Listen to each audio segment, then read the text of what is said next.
Yeah, not a lot of these, I don't like to call them dipshits, but they come around here and they like worship people like you. I'm like, these guys do the same shit we do. They're just up here, and that's the only difference. You know? They do this for a living. They love doing what they do. They're not, you know, what do you call them, gods or anything. Like I walked across Puff Pro Bjornsson when he came to my gym. I'm like, what's up, bro? And everybody else is like screaming their head off and shit. I'm like, Thor's cool shit. this doesn't, yeah, he's one of the coolest guys. You don't want to make him feel really fucking awkward when he walks in the gym. Yeah. That's the last thing I want to do. Yeah. No, we're all just people that like to work out.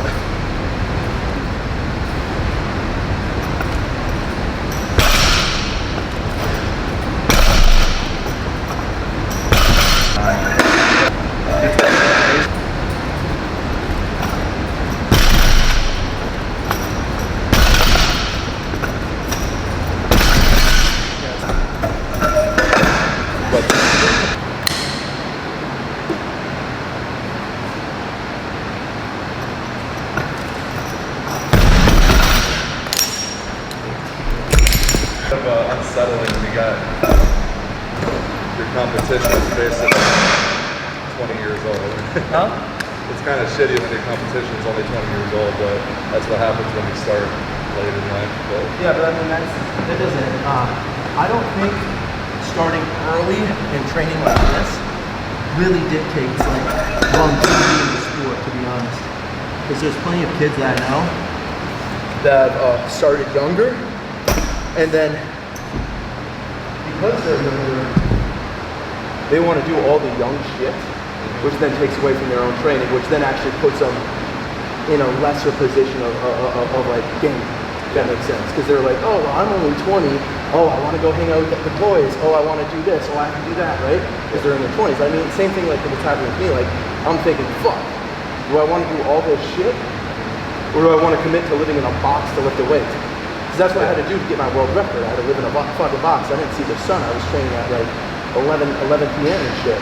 Anyway, I admire that. That's fucking dedication at its finest. Yeah, but like it gets to a point though.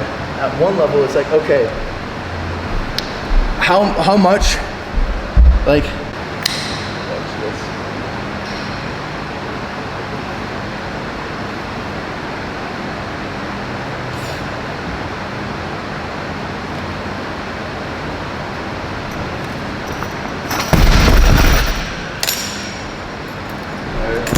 It's like shit ton of views, and I'm like, is this what I need to do in the future?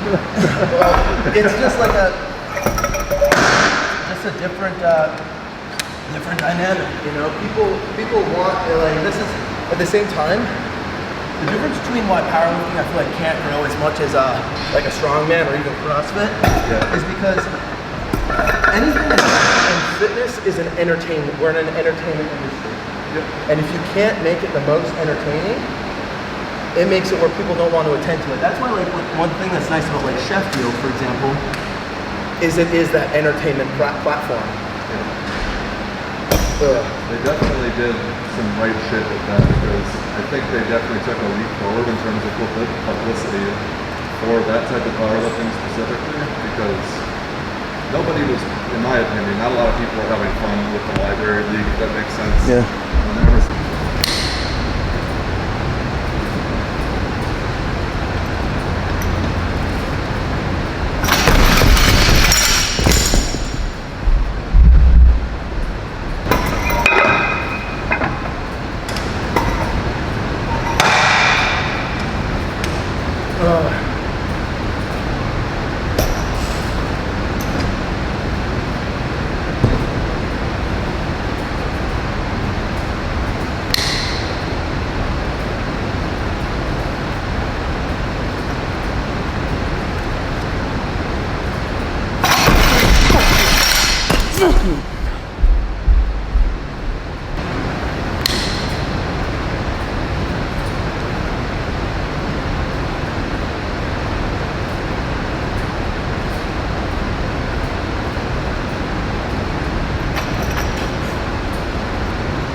Fuck. We hit the number exactly what I wanted. I wanted like a 750. We hit 749. You know, that's how the kilos work. Back downs, 595 for the 7. Now we're gonna go to like 551, 558 for the back downs of 7 of the second back downs.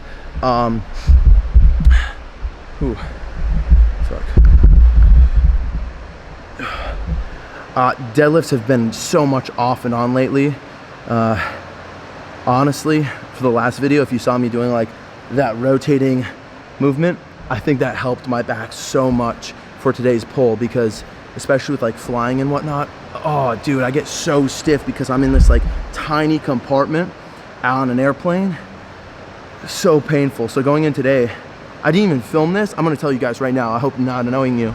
I came into the gym, has a kabuki here, had a fucking lock on it, did not have the correct keys, had to talk to the front desk. Somebody took the keys home. So I had to take the lock and slam it with a weight just to get the lock off. Usually I wouldn't do that if it was somebody else's bar, but you know, desperate times come for desperate measures. So we did the number, we did the reps. Hopefully next week, if everything goes according to plan, I would love to go to like a 770 or 793. That would be great, but at the same time, it's gonna just depend on how well I can recover. That'd be the heaviest weight I've pulled at this body weight on the kilos. I think I've pulled something similar on the pound plates, but like you can't compare competition's kilos to pound plates. Just like how when I pulled my 860, when I was like 245, I fully believe I could have pulled 1,000 on pounds, no joke, because I pulled the 900 on pounds. Because you get so much whip, and because I'm specialized in that deadlift, I get way much more of a leverage advantage than pretty much anyone that I know, as long as I can keep my position good. So hopefully when we go back up to heavier weights, I'll be able to pull close to 1,000. That'd be fucking gnarly. But right now, we're on the kilos, we're making things hard for ourselves, we're making things to a competition standard, and we just have to keep growing, you know. So if I can hit like a 770, 780, 790 at this body weight, and then another 10 pounds, see what I can do at that body weight, and then what I can do with another 5 pounds, see what I can do at that body weight, and then another 5 pounds, and then another, and it just keeps on getting bigger and better and stronger. So I am looking forward to gaining weight for this winter arc, and I'm also not looking forward to it because, you know, I love being Giga Chad model boy, but at the same time, if you are gifted in strength, you might as well lean into strength, you know. So we'll see what happens. The Onyx presented well. It's been keeping me safe in these pulls, that and Jesus Christ. But let's get our back downs done, and then finish the rest of the workout. Comprende?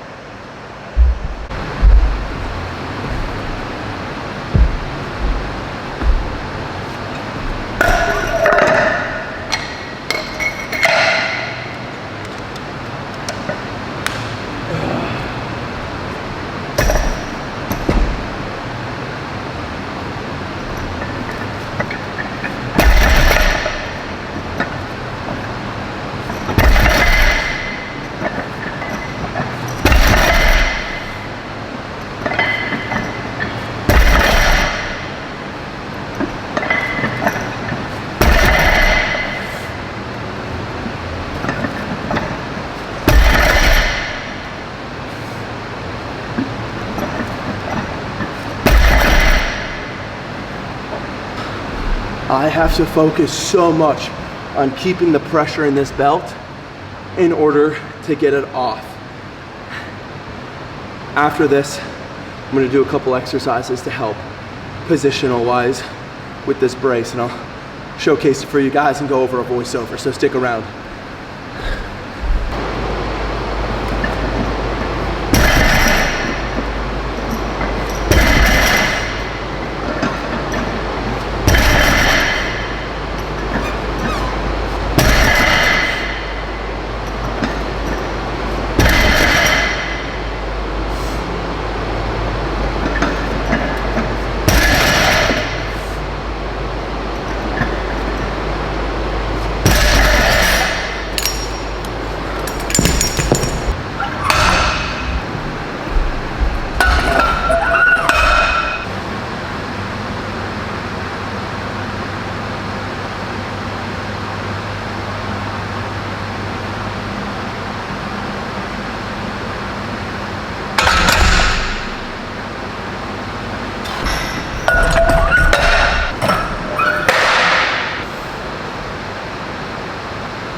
All right, so we just finished up the bench part workout. Now we have a little bit of hypertrophy.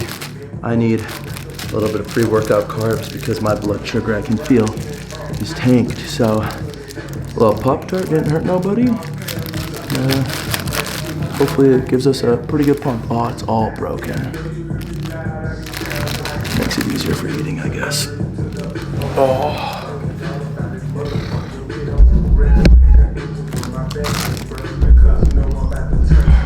Look at this hair, bro. I need a haircut. The OG Pop-Tart trick.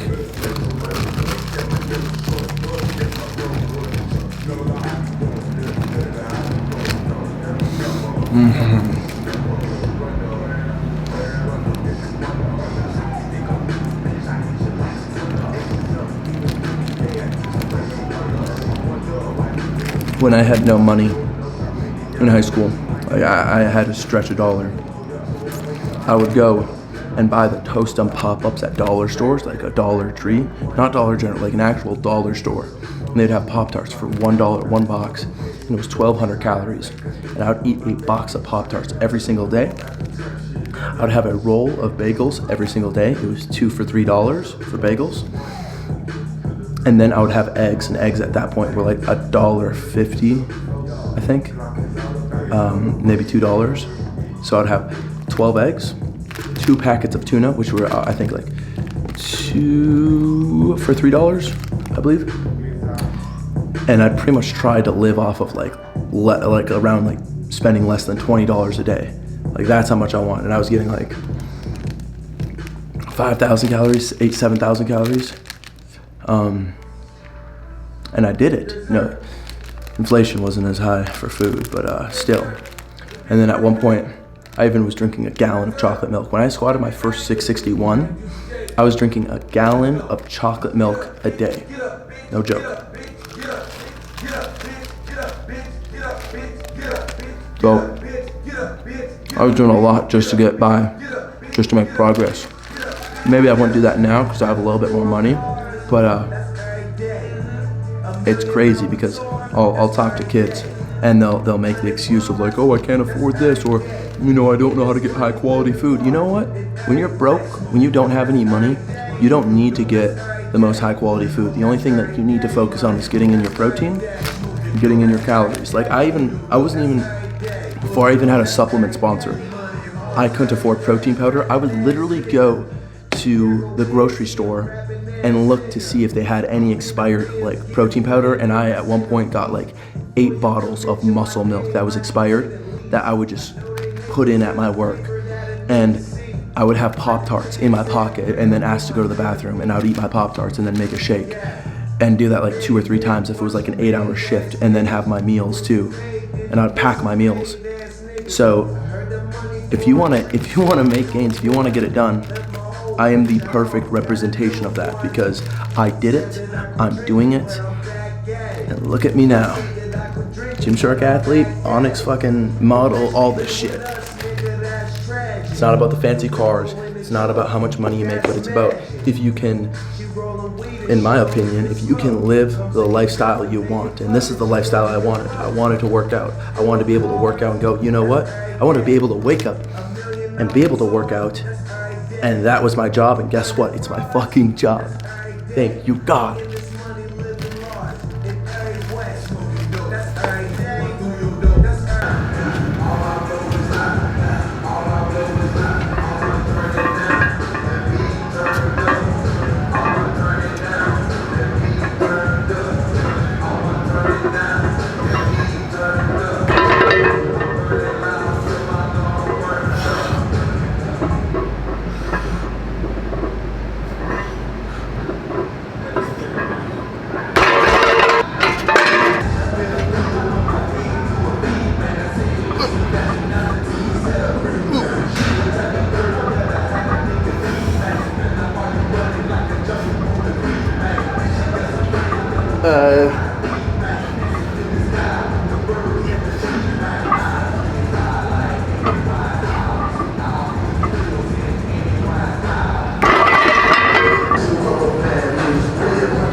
Oh, fuck you, come on.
This is a good machine.